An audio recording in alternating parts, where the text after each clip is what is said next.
everyone, and welcome back to our almost SideShow. Here we are, deep diving Band of Brothers. We are on to episode 3, looking at Carentan. I am your host, Terry Plucknett. Joining me is Mr. Adam Daly. How is it going, Adam?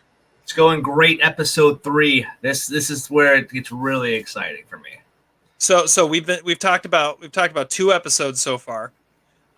Which was your favorite of the first 2 episodes? Episode 1 or episode 2? Which did you like more? I think after we were originally, it was the second episode was the one I liked the most. But after talking about it, I think I appreciate the first episode more. So I would. Oh, interesting. I will say that. Yeah, I think getting your perspective, your thoughts on the first episode kind of pushed it. They're the same rating for me, about the same, but I'm gonna like the first episode a little bit more. I think there's a little bit more to discover and unpack in that first one. All right, well, let's talk about episode 3. That's what we're here to talk about. And this one, like I said, is the episode entitled Carentan, as we see Easy Company move up from Normandy. This was mentioned in episode 1, that their main focus of the invasion of Normandy was going to be to take the city of Carentan, which was the city up a little ways up the river that was going to unite Utah and Omaha beaches, which were separated by this river down the middle. And this was the only way that they were going to be able to unite and join forces moving forward. The city had to be taken. Now, like I said, as we go through each episode, it seems like we focus on somebody different every time. And this episode, the focus of this episode is definitely Private Blithe, who is played by, looking for his name, Mark Warren. He's someone who we really haven't seen up to this point. Yeah. He's a part of Easy Company. So he's been through it all. He hasn't really been in the focus of anything so far. And so you get the feeling he's just kind of a background character up until this point, and then all of a sudden he is the main character. He is the main character of this episode, as you follow him through what happened after the jump, and all the way through the Battle of Carentan. Yeah. And so what happens to him, we find out, is he lands and doesn't find anybody, and he's kind of left all on his own until somebody finds him. And he's just kind of content staying on his own until he's found, and joins up with the group. And then they need to go and they need to attack Carentan. Blithe might be one of the worst soldiers of all time. That's kind of my take on it. He's kind of horrible. He goes red shirt in Star Trek, stormtrooper, Blithe. Pretty much. Because as soon as he sees action, he gets hysterical blindness, and he can't see anything, and he's just completely petrified by fear, even to the point that once he jumped on D-Day, he just stayed in a ditch and fell asleep. He doesn't want to be a part of this, and gets in the middle of stuff and can't do anything about it. Yeah. So I find that's kind of fascinating. It's also interesting to look at. As the story is advancing, you see characters like Perconte, who have started collecting souvenirs. Who he's got like the entire arm full of wristwatches he's collected off of German soldiers, and just how they're already realizing, or they're already like dehumanizing the enemy to the point that they're stealing off these dead bodies. And it's like, this is war. This is what you do. It's just kind of a fascinating thing that you see there. They were only a couple days in at this point, too. I think it was like a couple days after D-Day. Yeah. Mm-hmm. So it's kind of it's a really quick turnaround. How quick they're to just humanize these people. Yeah. Right. Yeah. So they go and they have to attack Carentan, and it's a tough battle. I think, again, we've talked a lot about Winters. Winters is the character of the whole show. And they end up in these trenches because they have to go down the main road. There's one road to get into Carentan, and they have to go down it, and the Germans know it, and they're protecting that road well, and they start going, and the shots start firing, And here he is standing in the middle of the road, like pulling guys out of the ditch to push them along and get them into the city and get them on the offensive. One of my favorites is you have Luz and someone else, I don't remember who the other one is with him, who didn't stop, end up behind one of the buildings, and they just go, "Where did everybody go? I have no idea," because they're the only ones that made it. You get to see some really interesting characters shine for the first time that you don't quite know about yet. I'm telling you, Adam, you don't know much about yet, but Shifty Powers, you get to see for the first time. He's the sharpshooter that was able to take out a guy in a window, and he becomes a major player, kind of moving forward. You also see the first appearance of Doc Rowe, the medic who Winters goes and sees, and who's the one that's treating Blythe. He has some bigger moments later on as well. He's kind of Easy Company's medic. But you have some brutal moments in this one. Yeah. And one of the most one of the craziest moments is, I think it's Private Tipper, who is the one that runs into the house right as it explodes. And you see and it's just this just heartbreaking moment where he comes back out, and the sound is even showing you that he's shell shocked. And you see it's Liebgott that he runs into in the street, and he just starts talking to him, and then eventually you see the camera pan around and you see what kind of shape he's in.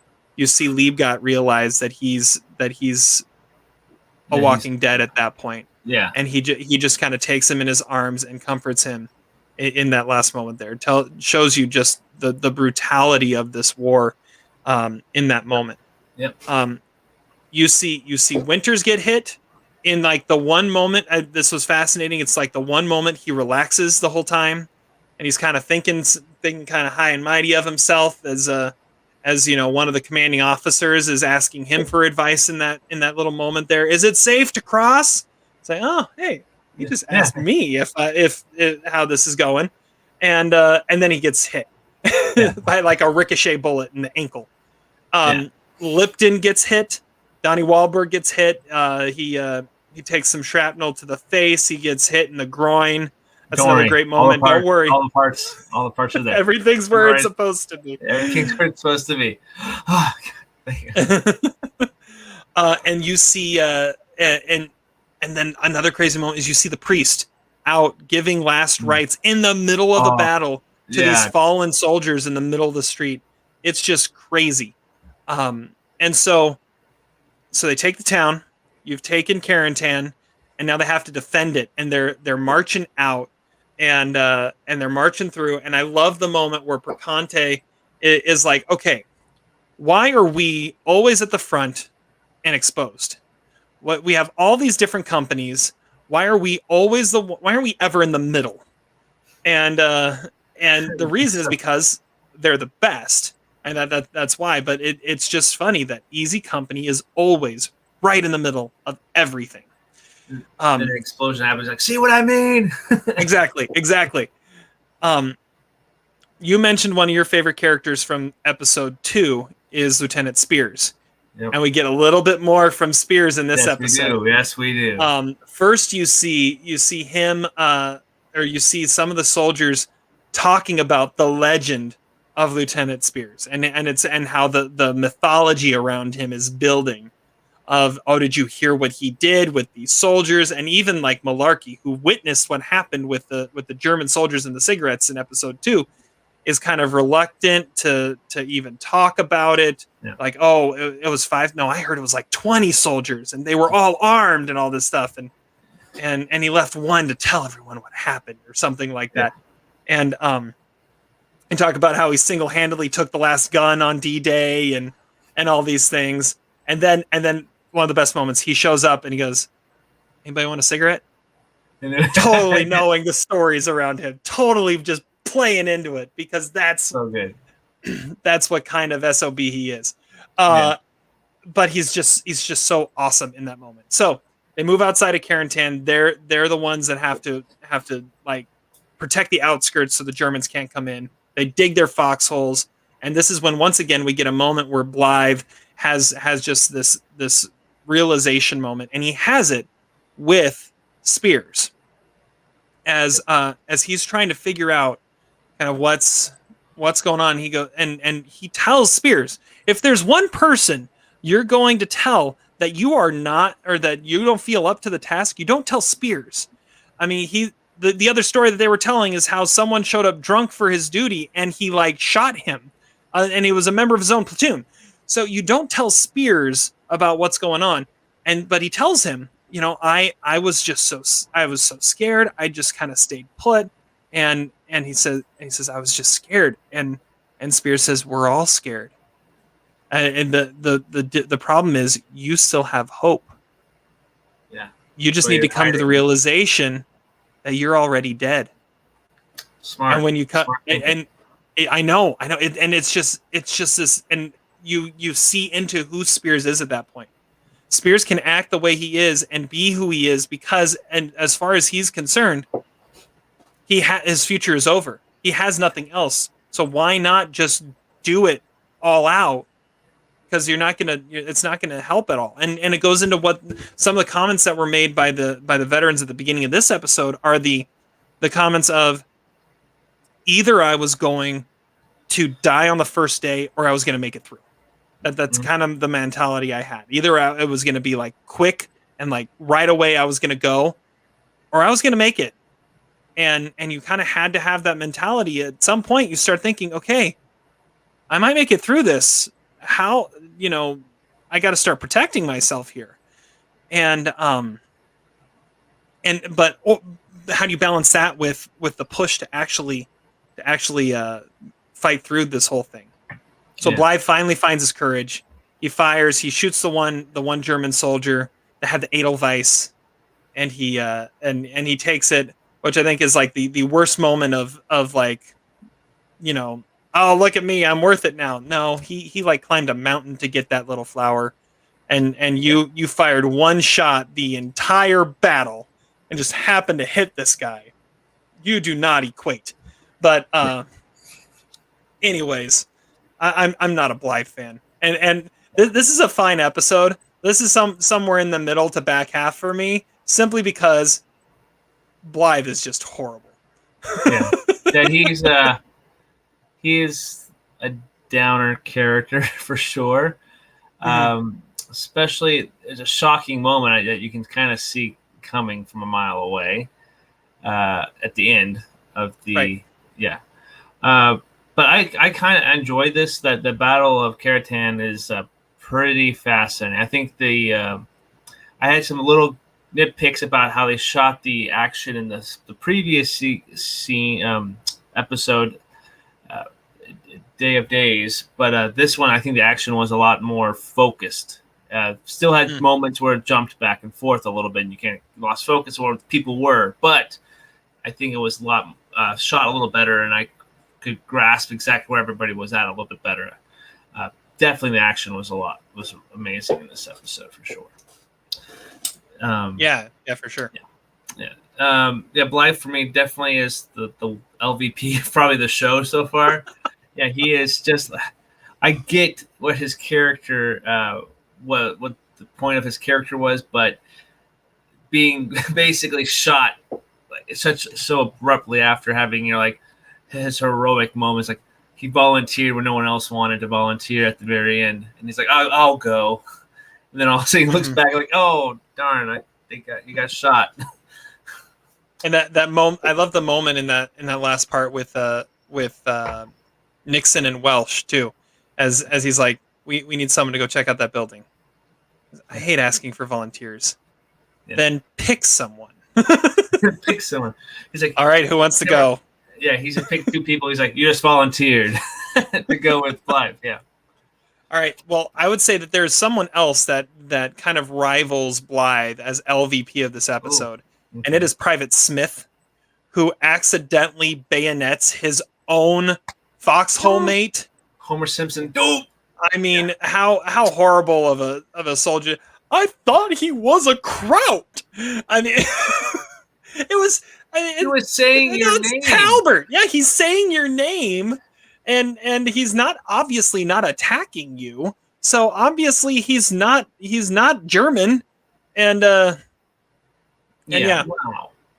Yeah, it's yeah, just horrible. However, I will say, if that moment led to the poem given by Gordon at the end, the Night of the Bayonet, that's such a great poem, and it's such a cool moment of how how Gordon has 3 Purple Hearts so far because of 3 separate minor injuries he's gotten, and Talbert doesn't get one because he hasn't even or he was not injured by the enemy, and he's able to give one to him. I thought that was great.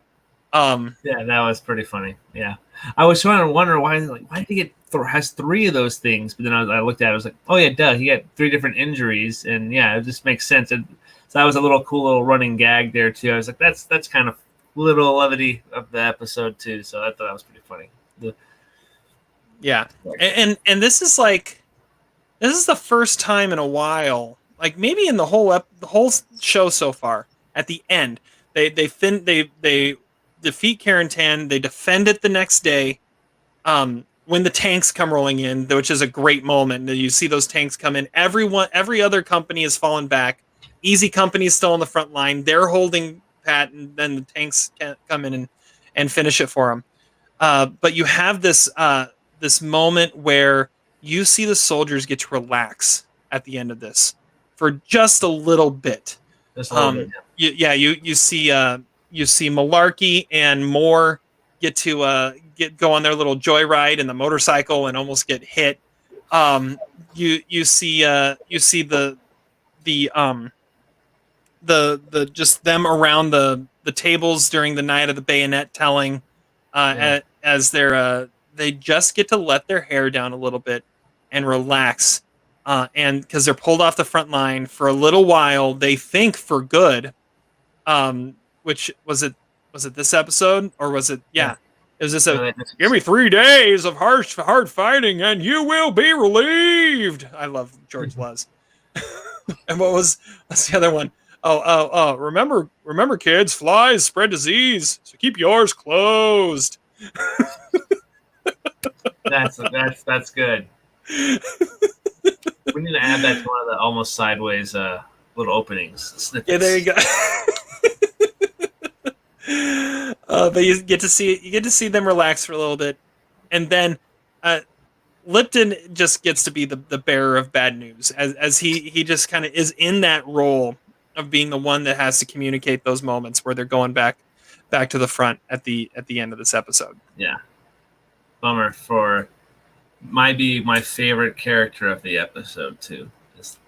Is Donnie Wahlberg's Lipton. Yeah. He really comes through a lot in this episode for sure. Yeah, that's why I was just like, yeah, I knew exactly who my favorite character of this episode was. It's pretty obvious. It's Lipton for me, because I'm not gonna put Winters again, but Lipton for me is. I've liked Donnie Wahlberg in the whole show. I hadn't had any complaints with his character. I liked him. He's there. But when he definitely shows up in this one, he tries to save the people. He's the first one to recognize that something bad is about to go down. We need to get out of here real fast. And the little levity about, oh crap, did I just get reorganized downstairs? Oh thank God, the relief on his face. He's like, I don't care if I'm wounded. At least I'm okay. Mm-hmm.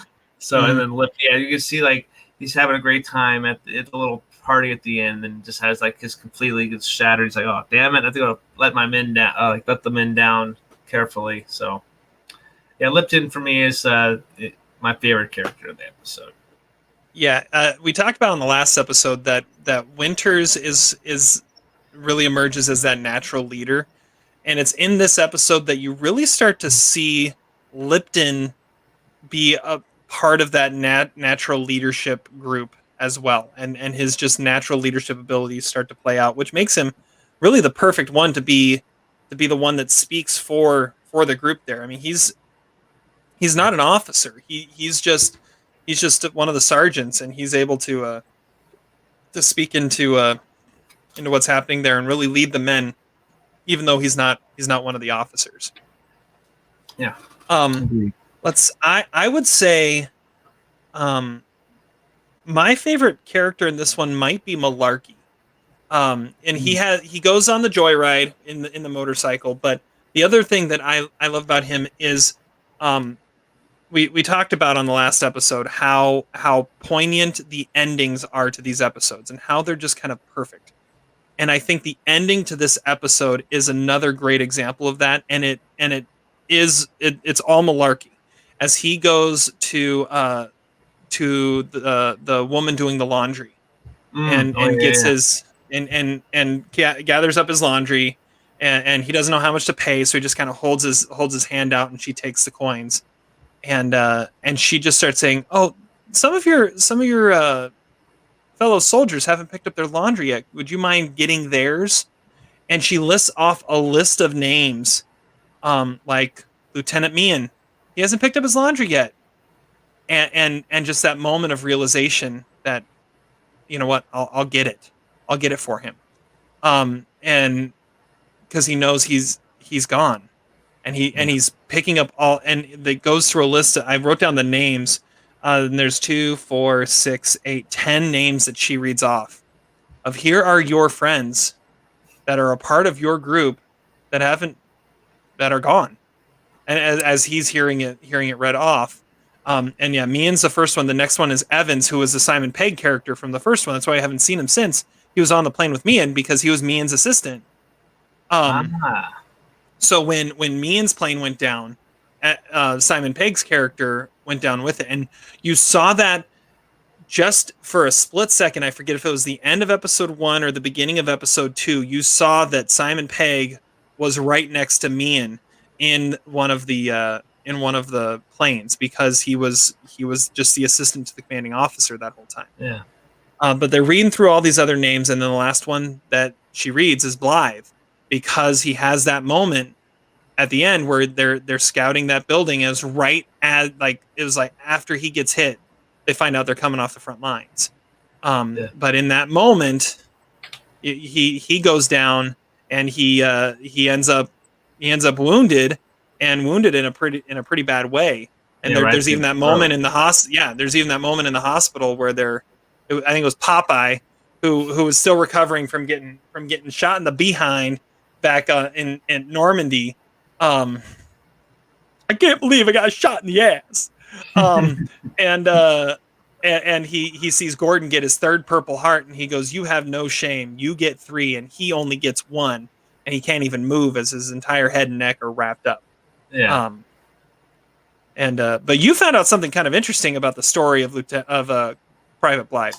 Yeah, so this is on a Wikipedia thing, so take that with a grain of salt. However, it says in the note of the episode, it says the end of the episode they put up, about Private Blythe, but the episode ends with an inaccurate statement that Blythe never recovered from his wounds and died in 1948. However, he actually recovered and continued to serve in the Army until his death in Germany as an active duty serviceman in 1967, holding the rank of Master Sergeant. So we'll have to go back and take some research on that. But as we were sitting down to record, I was like, "What's this? Let's at least mention it." That is fascinating. I wonder what source Wikipedia got that from. It might be worth cross checking and seeing where that information came from. But I don't think it's interesting. They may have just had some bad information, because I don't think that takes away necessarily from Blythe's story at all. Because this is just kind of a one-off character, right? Because he has this moment, and then they say he never recovers, and so he's gone. He has this one episode where he's the main character, kind of like Hall from episode 2, right? He just kind of shows up at the start of the episode. By the end of the episode, he's gone.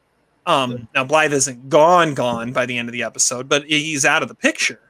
It's just kind of interesting how they how that happens, but I don't think changing the ending of when he died or how he died, if it changes his story arc at all. So I don't know. That's kind of weird.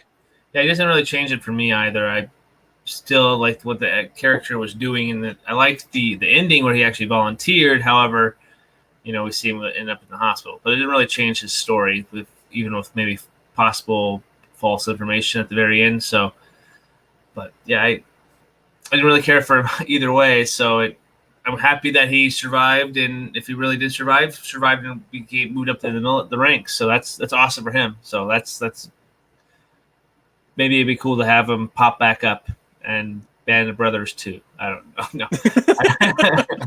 All right, so we've talked about favorite characters. We talked about, I mean, obviously we've got a couple LVPs here. Who would you say is your MVP of this episode?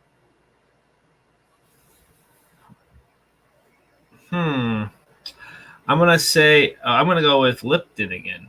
Okay. Yeah, because he had the wherefore to say get his people off the streets and save as many people as he possibly could. Granted, there's a lot of people that did die in that battle, but at the same time, he was the first one to notice that something was up, and he alerted the people as soon as possible to get the hell out of there. So for me, that's where I was really like this. Donnie Wahlberg portraying this character, that's probably my favorite Donnie Wahlberg performance that I've seen, at least in my mind. But it's also so fresh because I just watched it a couple days ago. So right. But he's MVP for this episode for me if I was basing off a character. Yeah, there's some interesting ones here. There's not like a clear MVP. I mean, you could, Absolutely. like you said, you could go with Winters on every episode. Oh yeah, yeah. So, especially, or at least so far. I think Spears is kind of a low key MVP because you actually get to see some of what makes him tick after seeing the legend built up in episode 2, and now you get to see a little bit of who he is and why he is the way he is. The motivational speaker side of him too. Mm-hmm. I'm also going to say Talbert is an MVP because I mean he gets bayoneted and is already back and looking like he's perfectly fine by the end of that, and so I mean he's apparently invincible at this point because he recovers pretty quick. So those are a couple of them. Guys, the tanks showing up is probably one we're like obviously not mentioning, but that the Ex Machina version of the end of the movie or end of the show, these tanks randomly show up like, oh yeah, battle, we won. Yeah, a little bit right here. So I also like Lieutenant Welch in this one too, especially the moment when they're trying to take out the German tank. He's the one that's like, don't fire yet, and the other soldier's like, you're gonna get me killed. And he waits until the tank is just at the perfect arc so that they can hit the right spot and take it out with the round they have. That's a pretty great moment too. Yeah, good call. All good calls, I think, on this one. No clear cut on this episode. Yeah, I mean when your primary focus of the episode is the LVP by far, yeah, you don't really have a whole lot to go with here. So. Yeah. All right, so we're through 3 episodes now, and when we get to the very end of this, we'll do a full episode ranking. But first 3 episodes, kind of where are you thinking? Where does this one fall as favorite, least favorite, in the middle? I mean, those are really the only 3 options right now when you only have 3 to rank. As of now, this would probably be my favorite. Oh, really? Okay. Yeah, because I think that there was moments where I liked, even though I didn't care for the character per se, I got the point of their characters because you got to see a little bit of everybody in here. You didn't see one main focus. You get the Blithe character, but you see like Winters motivating him, Spears motivated him. You get to see Lipton shine here as well. We get to see some awesome action that it's actually more focused, I think, as well. Some great little moments and some comedic moments that provide some levity in a pretty bleak, bleak war show. So, yeah, I think this had a little bit of everything that I personally enjoy here. So I'm giving the slight edge over episode 1 for this one for me. Okay. As of now. Probably the way I would rank the first 3 is exactly the way they are. First episode, second episode, third episode. Okay. That's probably how I'd rank these at this point. So, all right. Well, I think we've reached the end of episode 3 here on Carentan.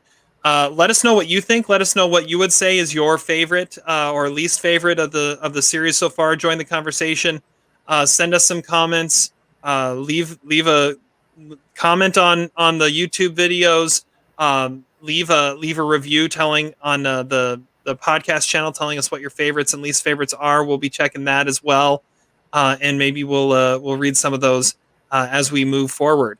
But that is the end of episode 3. We'll be back at you soon, looking at episode 4. I hope you are enjoying the series, or if you've watched it before, you're enjoying revisiting Band of Brothers. So we'll be back at you soon with our next episode. Until then, enjoy. Later.